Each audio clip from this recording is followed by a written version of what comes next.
Good day class. So for today's lesson, we will discuss fraction, decimals, and percentages. So at the end of our lesson, you will be able to perform fundamental operations on fractions, decimals, and also demonstrate an understanding of fraction. Convert fractions into decimals or percentages and vice versa. Explain how fractions operate when the unit referred to is a group or a class. Identify real-life situations that involve fractions, decimals, and percentages. And finally, we will solve problems involving fractions, decimals, and percentages. Fraction, decimals, and percentage. Many problems in mathematics deal with whole numbers, which are used to count whole units of things. So for example, you can count students in a classroom and the number of dollar bills. You need other kinds of numbers to describe units that are not a whole. For example, an aquarium might be partly full. A group may have a meeting, but only some of the members are present. There are two primary ways by which we denote numbers involving parts of the whole: fractions and decimals. In this chapter, decimals and percentages form a single classification. So this introductory section discusses fraction and decimals separately, focusing on how they are written and the different forms they come in. So we will define what is a fraction. A fraction represents a part of a whole, as you can see in our image.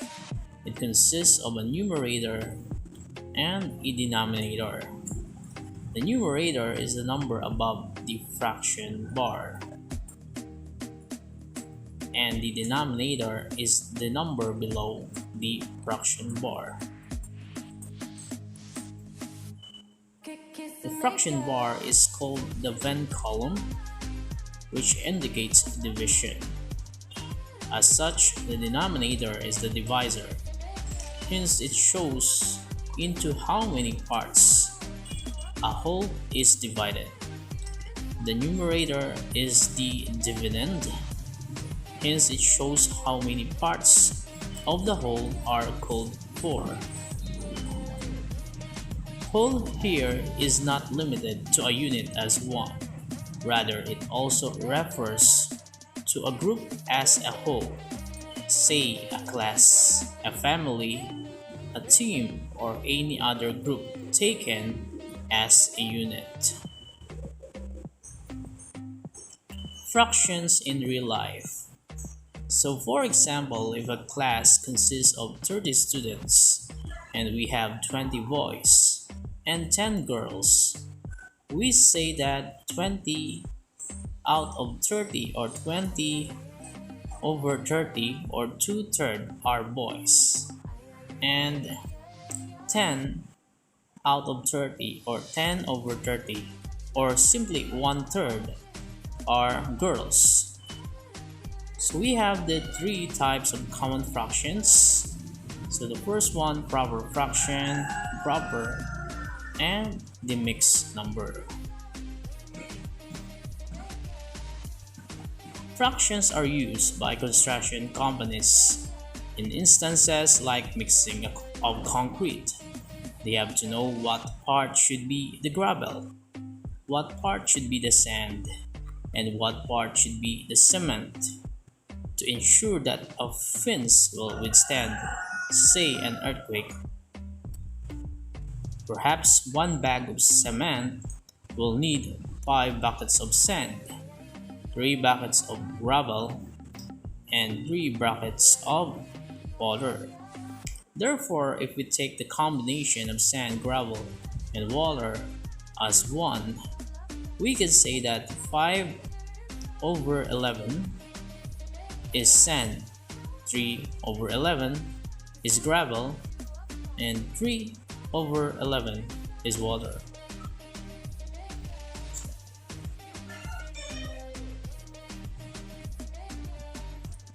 fraction of a whole. When we divide a whole into equal parts, each part is a fraction of the whole. So for example, we have a 1 whole of watermelon. So 1 watermelon is divided into 2 equal parts. So each part is 1/2, as you can see in our image. If 1 watermelon is divided into 4 equal parts, so each part is 1/4. So 3 parts of 4 are left, so 3/4 of the watermelon is left. If assuming that we eat 1 part of the watermelon, 3/4 of the watermelon is left, as you can see in our image. That is how we analyze a fraction of a whole. Fraction of a collection. Fraction also represent parts of a set or collection. So for example, there are a total of 5 children. 3 out of 5 are girls. So the fraction of girls is 3/5. 2 out of 5 are boys. So the fraction of boys is 2/5. Remember, for our fraction 1/2, numerator tells the number of equal parts taken, and 2 is the denominator, tells the total number of equal parts in a whole or a collection.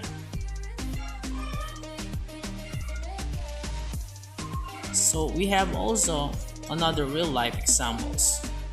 So the most common examples of fraction from real life are equal slices of pizza, fruit, cake, a bar of chocolate, etc. So we have inane examples.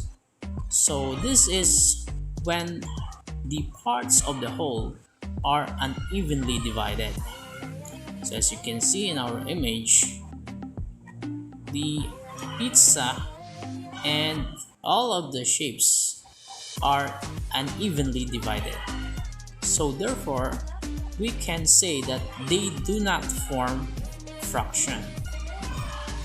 Otherwise, in our previous image, you can tell exactly that the pizza, the watermelon, and the lemon, for example, is divided into equal slices or equal parts.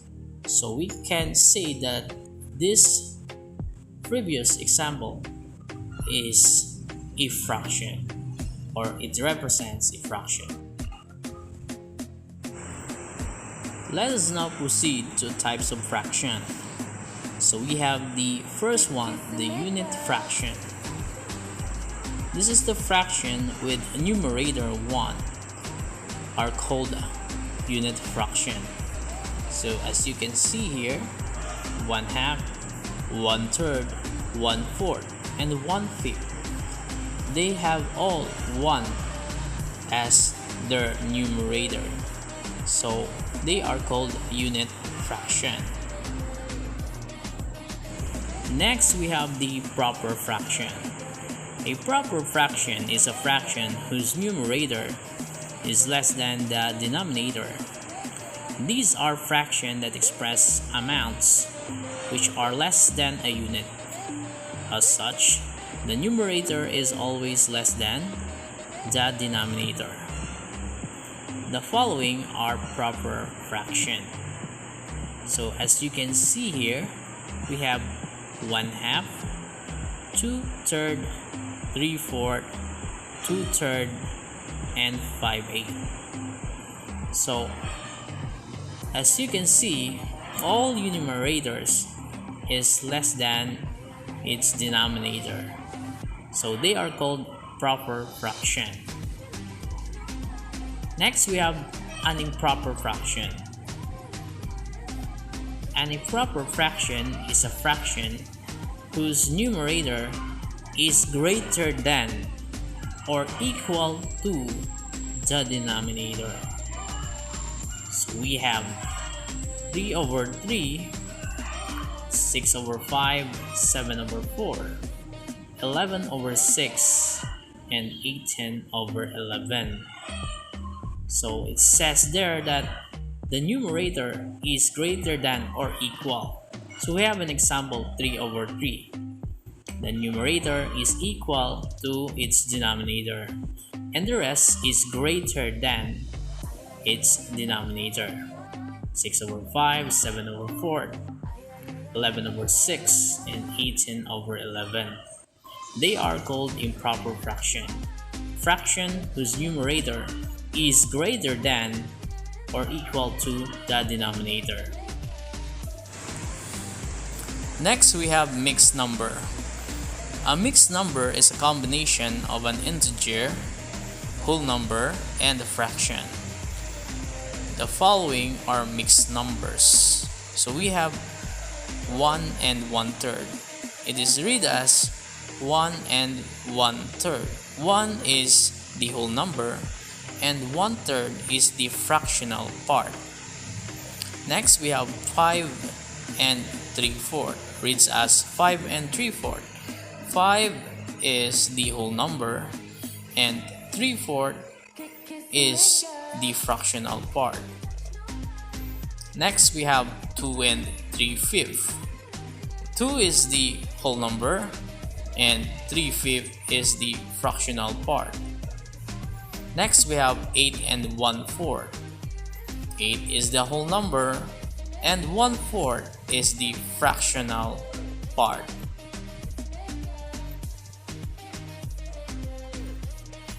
Mixed numbers. So we have two examples, 14 and 2/5 and 16 and 8/3 or 8 over 3. So in this example, it is uncommon for mixed numbers to come in the form of the second example. As you can see, our second example, the numerator is greater than the denominator. So the typical mixed number is composed of an integer and a proper fraction. So it is uncommon for this second example that it is combination of an integer and an improper fraction. Mixed numbers and improper fraction can after all be seen as two ways of expressing the same quantity. Combining them in a single expression leaves us with complex quantity that doesn't go a long way in aiding our computation and analysis. Next, converting a fraction into a mixed number and vice versa. So for converting an improper fraction into a mixed number, we will follow those proper steps. Considering to convert 7 over 4. So this 7 over 4 is an improper fraction. As you can see, the numerator is greater than the denominator. So we will convert this into a mixed number. So the first one, we will divide the numerator by the denominator. Next, write down the whole number result. And lastly, use the remainder as the new numerator over the denominator. And now we are ready to apply those 3 steps. So the first one, divide the numerator by the denominator. So our numerator is 7 divided by 4. So how many 4 do 7 have? So we have one whole number 4 from 7. So we have 1 times 4. 1 times 4 is 4. Now we will subtract 4 from 7. So 7 minus 4, we have the remainder 3. Write down the whole number result. Use the remainder as the new numerator over the denominator. So as you can see here, 3 is our remainder. This 3 is our new numerator. And 4, we will copy that again as our denominator. And 1 at the top will be our whole number. So the final answer is 1 and 3/4. That is how we convert a fraction into a mixed number. Converting mixed number to fraction. The first one, we will multiply the whole number by the denominator and add the numerator. So as you can see here, we have 4 and 1/3. All we have to do is to multiply the whole number by the denominator. That is 3 times 4. Then the result will be add to the denominator. 3 times 4 is 12 plus 1, so we have 13. And keep the same denominator. So denominator, we have 3. So our final answer is 13/3. That is how we convert mixed number to fraction. In converting mixed number to fraction, we have the first step. Step 1, multiply the whole number by the denominator. So we have 2 times 4, that is 8. Then add the answer from step 1 to the numerator. In step 1, we have 2 times 4, that is 8, plus 3, because we will add this to our numerator. 8 plus 3 is 11. Then we will copy the denominator. Our final answer is 11/4. What are equivalent fraction? Equivalent fraction are fraction which has the same value, although they look different from each other. So in this topic, we will be explaining equivalent fraction in layman's term as you move forward in this lesson. So why do we need to know or to learn equivalent fraction? What is the importance of equivalent fraction? And we need the equivalent fraction for the following important reason. So the first one, we have knowledge in equivalent fraction will help you to understand simplifying fractions easily. Next, knowledge in equivalent fraction is required also in addition and subtraction of fraction, particularly improper fraction. Below are just only 5 examples of equivalent fraction, but actually you can draw an infinite numbers of equivalent fraction. For 1/2, 2/4, 3/6, 4/8, and 5/10. If we will continue, they are equivalent also with 6/12, 7/14, 8/16, 9/18, 10/20, and so on. Let us have another example. The equivalent fraction for 1/3 is 2/6. 3/9, 4/12, and so on. So can you find other equivalent fraction of 1/3? So equivalent fraction of 1/3 we have 5 over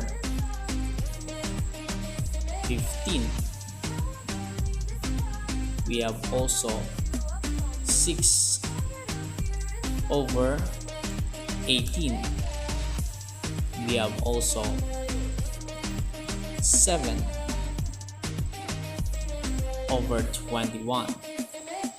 We have also 8 over 24. We have also 9 over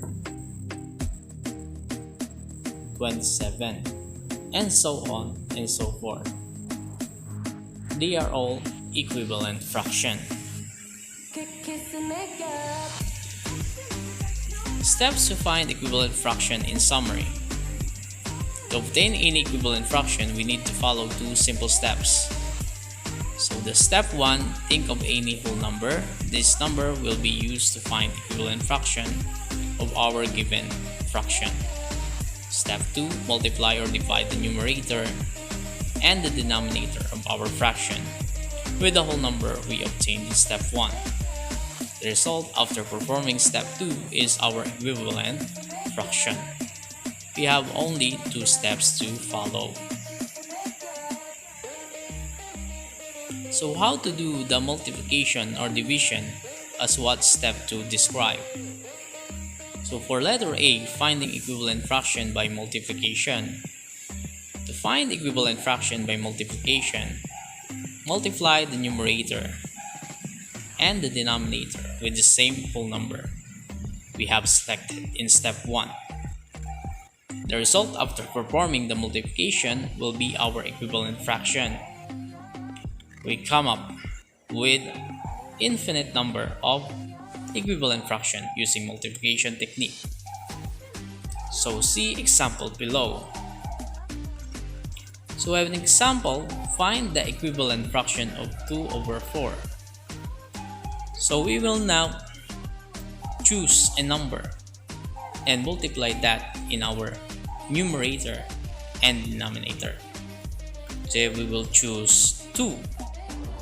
We choose 2 because 2 and 4 as our numerator and denominator are all divisible by 2. Now we will multiply numerator and denominator by our whole number 2. The equivalent fraction is 4 over 8, or simply 4/8. Therefore, 4 over 8 is equivalent fraction of 2 over 4. However, we cannot just select any whole number when finding equivalent fraction by means of division. We need to select a whole number that can be divided to our numerator and our denominator without any remainder. We can come up with the simplified equivalent fraction when doing this continuously. See our example below. Let's find equivalent fraction of 8 over 12. So we think about a number that could divide 8 over 12 without any remainder. So the possible number is 2. 8 divided by 2 is 4, and 12 divided by 2 is 6. Our first equivalent fraction is 4 over 6.